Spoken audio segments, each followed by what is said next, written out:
المقسم صلى الله عليه وعلى آله صلاة تعلمنا بها إياه.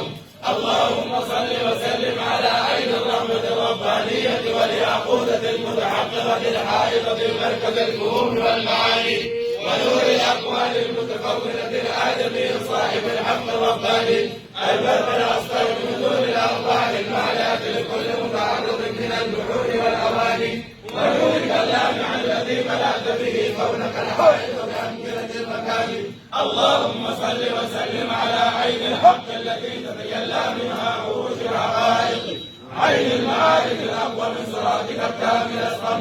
اللهم صل وسلم على طلعة الحق بالحق الكنز الأعظم إفاضة منك إليك إحاطة النور المقسم صلى الله عليه وعلى آله صلاة تعلمنا بها إياه.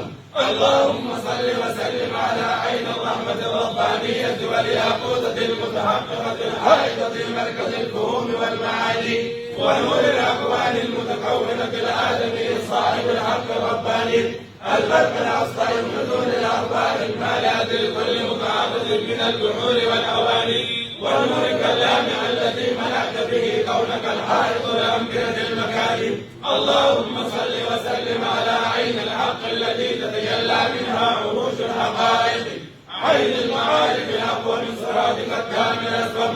اللهم صل وسلم على طلعة الحق بالحق الكنز الأعظم إفاضتك منك إليك إعادة النور المقسم صلى الله عليه وعلى آله صلاة تعلمنا بها إياه.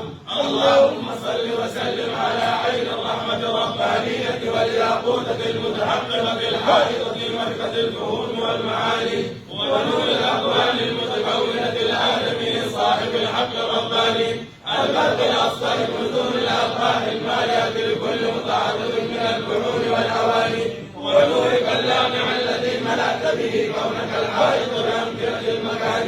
اللهم صل وسلم على عين الحق التي تتجلى منها عروش الحقائق عين المعارف أقوى من صراطك الكامل الصم.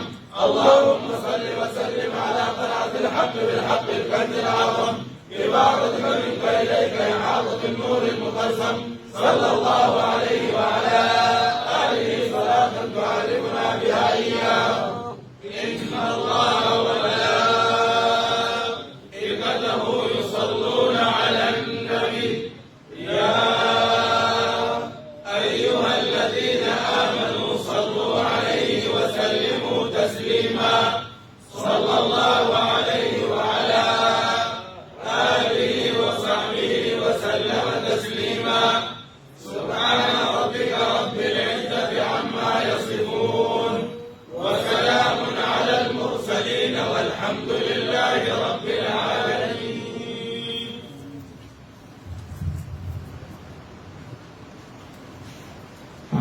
الإخوة القاعدين على الباب كلهم يمشي على الناحية الشمالية عشان المسجد لا يمل به جاي. آخر واحد يقول كل الإخوة معليش المشايخ القاعدين من الناصية الجنوبية الحولي من الناصية الشمالية يمتلئ المسجد بهناك. الآن نبدأ عصر الجمعة.